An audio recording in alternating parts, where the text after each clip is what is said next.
Zan deuh ma ka tua khau thu hong gen leng group khata sum le pai vai hong gen ni lo in mi khatina ma kai ka mon ma khathi hi ZDF Wilab zo mi te I sum piak global zo mi movement supporter te I sum piak te pen hi sum ta pu tu te I sum bol na ding ki phal lo ai manina ki bang be penon ki dingin a penwam ten zong piao lan ai hang ken to de lo heng ki bel on le ya a ki su ma a pao meng meng hello ki sam ka sak luat te kam khat kam ne again hin to pen ka lung si mong put lua hi manina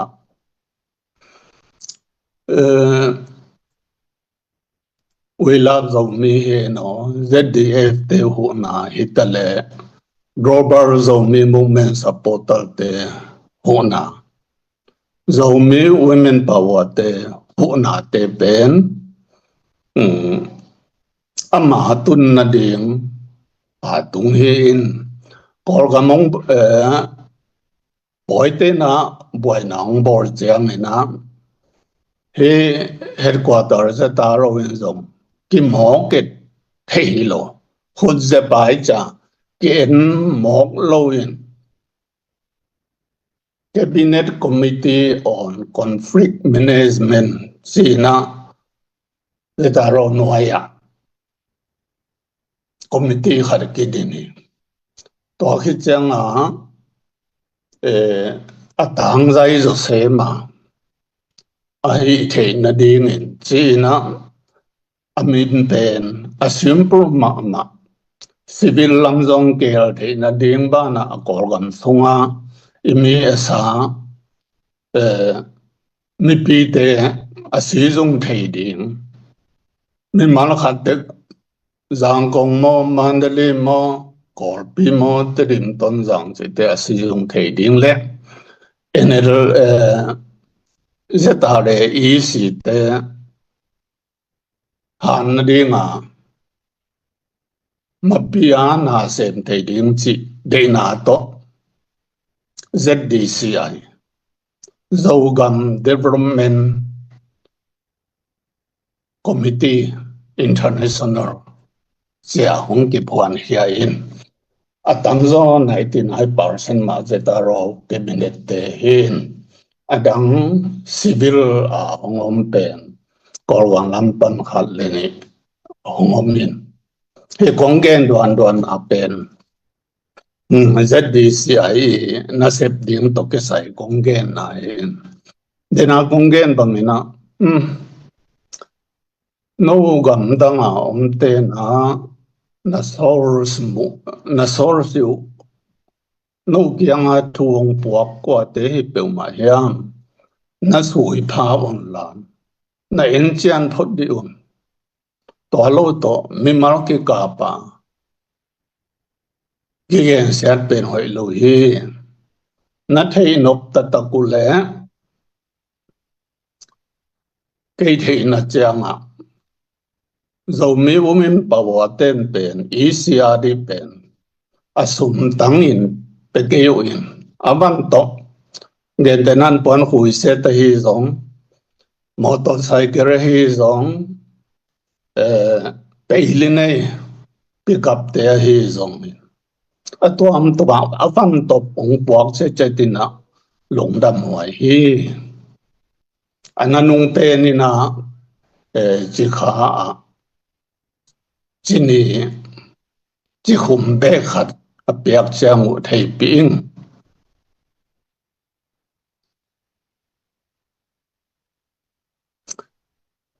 to hin ZDC ong ki chang ina gam dang a ki pan ahu nuam ZDF a hi zong Willam zong mi te a hi zong global zo mi movement supporter te ina ZDCI tung to ni na hu na hong pe ding hi to te hu na khem pe pen gal van le na lama ki jang ding hi ZBCC te fundraising committee te hong piak te pen itang ba te nek le tak sil le ten din ina zang ni kichi ai hi toy manina he ZDF wilam zo milam te sum piak pen ke bang za hong pian hi u hiam koyak zang hiam chi them kha zong a thei pi lo him to da na ki zek ta ta ka hi a le ZDCI chairman hi group wa u ba lun zong om hi chang ina ama anadong ki sinwa mo a again mo pen nuam lo hi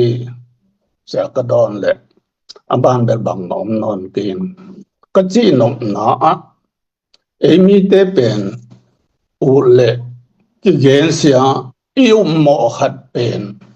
u dan ha gen mo kin to pen anuam hello iu mo khat genin to pen in ma mai ni zau ti te atak pi sa in u ten yong gen mok te na nuam lo pi khatin ke experience khat ma ong gen leng nuam ka sang ma lo khat pen emite gam da nga atung na pang zo de wi chi dia ma som kwat le kum tu ni ki kala piang te khong bang zong group khong a khat be ke bang ong gen au ten gelin thang lian pao chia hong a su ke a thu gen te pen dong lo de ka si hang nuam sa lo ka hi manina lo mo nang pen ka ta vual hi chin nang pian mai na kor gam dai ngan zia anaki hel hin to lan zi tia zong anaki hel hin nang da nai chi da na a hong ho pen kwa ma thei nai kin ma ba na nong ki do puwa khang no lai na hi manuna ma ka hai nong sep thei na ding na tho kan cha cher photun no sang experience anei zote kum tam zote za tang na na nei kiwa nung zoi siam nei kiu le makai swang hei lo di te chin ana dong ngai hiten hi konggen na hang pen hu na hong ki pia te pen na hang na ding wang zedi se te kyang a khak ding au hua pen zedi se te kyang khak pen van le na hi di fundraising committee ZPCC sum piak te pen dareka itang bal te nek le tak sil le te na ki sabang bangwa zat ding lamen ki koin to he manina atwa zong atatakina ipan khom na te hang ine chang ki tung zo ai ha sum pen ki ching chi pe mom loin to kom kala mi mar sumana ki la zongom itang ba te hong liamin mi khaliam na pen ni ve thum ve operation pe hong kor chiang ina mi khat tunga India som teng ha teng nguk be mo to te pen ai thei za ki enin isi lama ta ke zong headquarter ke pan pen hite et pi lo thei lo hi bo yet ding hi bo ki chin ki pang dial hi chi pen nong thei pi o le I thei dim to ne a hi group a te bek a hi lo tunia thuge na za khem pe te in zong ipiak hiang na te pen man phai gam le nama ding ivei tak taka ahi a ipiak hiak te pen among na kizang pe ma lo hi chi pen ke the na tana ongening ahang pen poi je ta ro sunga zong gom som thum hong ma ana sem ta in president zong ken to la ya sum le bai pe kha zong ken kem nei lo ka pai pi dan pen sum pen finance department in zong ding hin ko constitution policy punga pen sum zan na azat ding pen sanction power pen president bekane en Kerala te pe ma sum ki sai saklo chỉ đà na cái bài hiện finance te na sum mo ke mo tua te pe na zan na di chang ha tua ting a tua za ki zang ding chỉ in ken lai to sang son na gelin finance te anapia tua da na transparency hoi do tak nia tu ni dong ke karswanin